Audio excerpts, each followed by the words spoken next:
I was 7.5 years old. I heard my parents talk about it on that day, 4th of August 1972. Mum was really crying and everything. We had a lot of phone calls. There was panic. There was it was just horrible. We had 90 days to leave the country. As soon as the announcement happened, they started lining up at the immigration, wherever it was, and getting all the papers and stamped and everything, and getting the tickets ready. We got to the airport, and my aunt, my Massey, her daughter was probably 4 at the time, and she had a teddy bear. And then what happened was the army guy, a soldier, tried to take the teddy bear off her, and what my aunt done was to pinch her really hard, and she started bleeding, and she just screamed. So obviously the soldier goes, "Whoa!" He goes, "What happened?" He goes, "Sorry, you've just taken her, her teddy bear away. You can't do that." So he gave it back to her, and in there she put all the jewellery, and she got that out of the country that way. So you can see a lot of the stuff, they were checking everything. So we only had the clothes we were wearing and a few bits, to take out of the country. I was really excited because I was on an aeroplane, and I forgot everything about the fact that we're leaving the country and everything. I was just excited, we're flying. First time in my life, I flew. So the whole family, obviously, we got onto the plane. Everybody was, praying, God's name. And as soon as the plane lifted off, everybody started cheering because, we were safe. We were out of the country. Landed in Stansted, I think it was early October 1972. Went through customs, then we were taken to a room where we were given tea and biscuits, and then once we had that, we were taken to another room where they gave us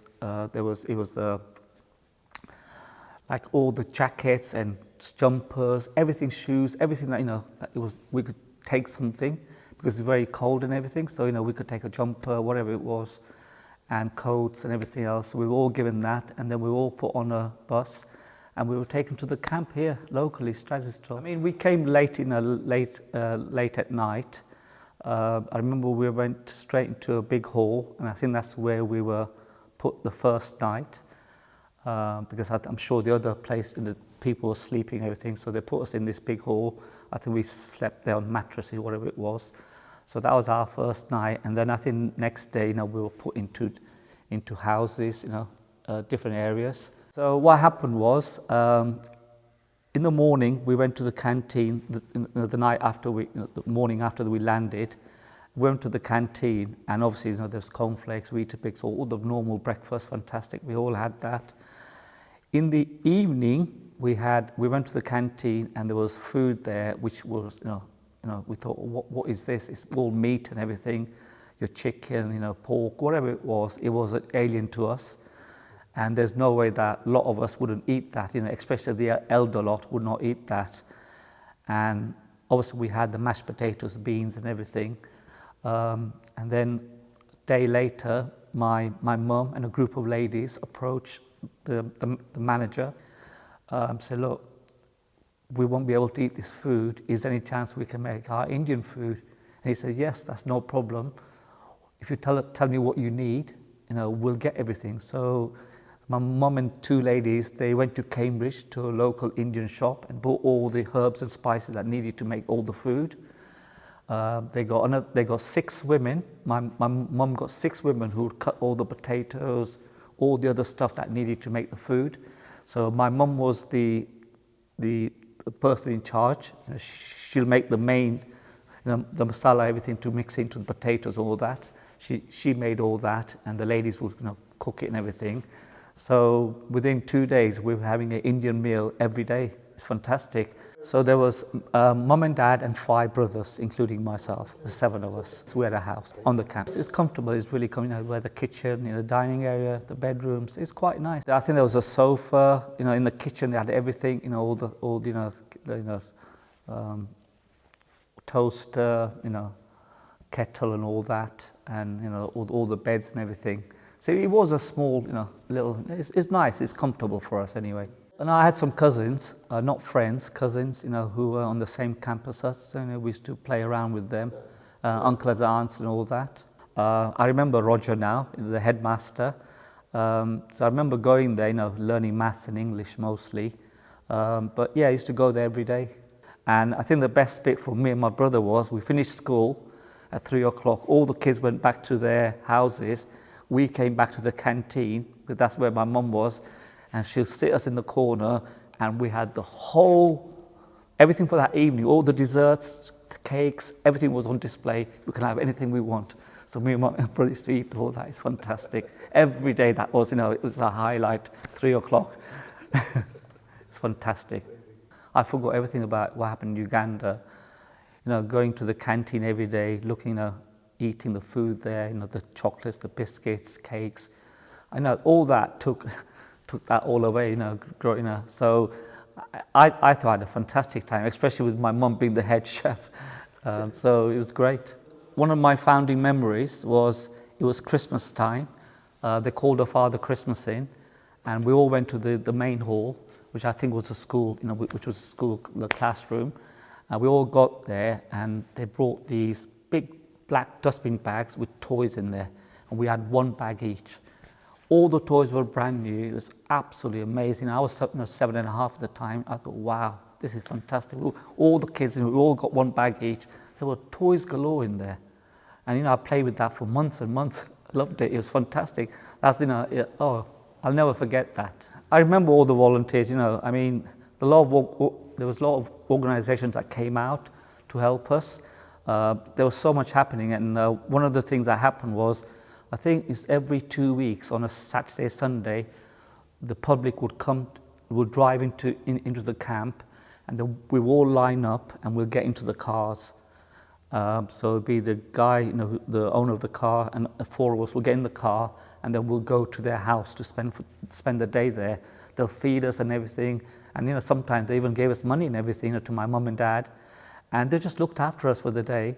And one couple we got to know was John and Kathleen. When they first came to the camp, we just happened to get into their car with the next, and we've known them for 30 years until they passed away. So we kept in touch with them for over 30 years. They came to the weddings, all the weddings we had.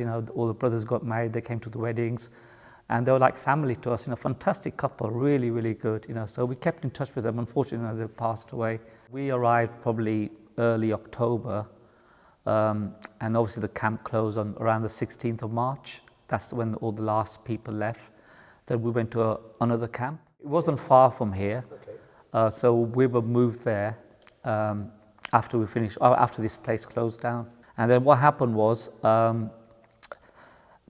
Charles Swift, who was the leader of the Peterborough City Council, he visited the Stradishall and the other camp, and he invited 50 families to come and settle in Peterborough. So he wanted us to come there.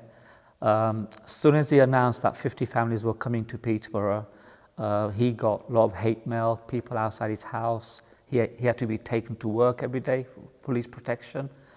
Yeah, he had a lot of problems because he invited the Asians there. And also, obviously, locally, the locals were also in this area, who were also thinking, what's going to happen? Because if these Asians live in this area, then a lot of the jobs will go. But obviously, the local council at the time said, look, they're just here for 6 months or so, and they'll move to different cities.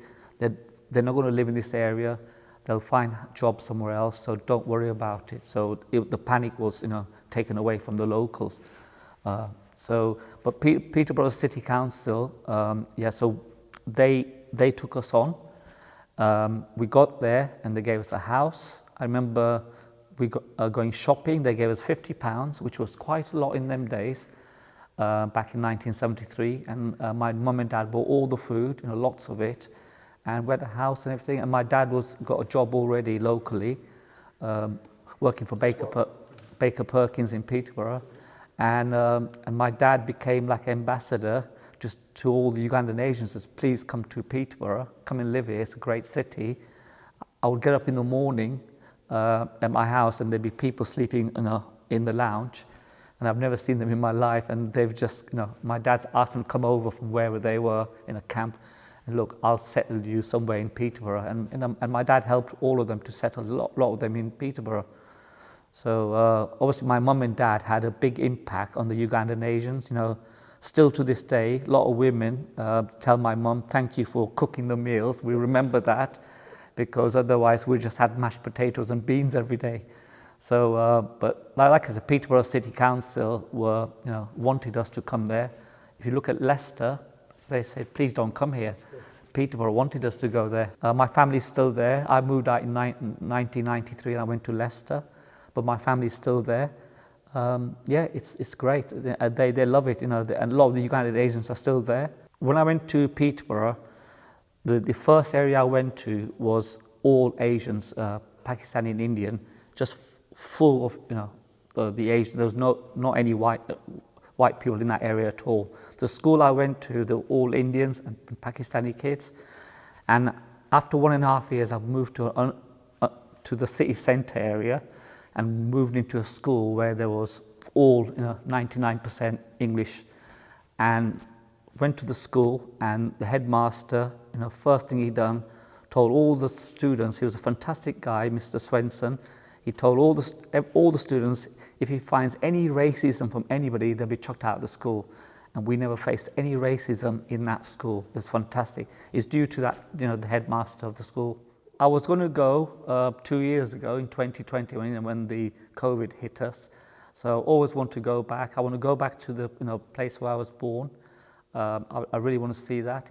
I will go. I really, really want to go because I remember a lot of it. And one of the things that happened to me in Uganda when I was little, all my friends came round to say, shall we go and play? And I couldn't find my shoes, so I told my mum, where's my shoes? And she was eating. She goes, I'll give it to you once I've eaten. And I couldn't wait, so I just went without my shoes, bare feet. I was running across this land, and suddenly I felt something, poof, and there was blood everywhere. And they took me home. And there's blood just all the way. Got home, mum and dad were really worried, and they looked on my feet, and my middle toe had been chopped off. And so they traced the toe back all the way to where it was. They found it. So I'm hoping it's still there somewhere in that glass jar in the place where I used to live. But yeah, I'd love to go there one day. I'm an accountant basically, and all my friends who came from Uganda, most of us are in some of our doctors, pharmacists, dentists, all sorts, they've gone into all sorts of trades. When I look at the stats, there's just over 28,000 people who came over. I reckon half of them are passed away now, probably more than that. And then from that 14,000 that's left, I think a lot of them were young, probably 6, 7. So you haven't got that many people who remember what happened in Uganda, but in that 8 to 10,000 that are left, like my mom, I asked her about some of the stuff, what happened at the camp, and she goes, I've forgotten everything.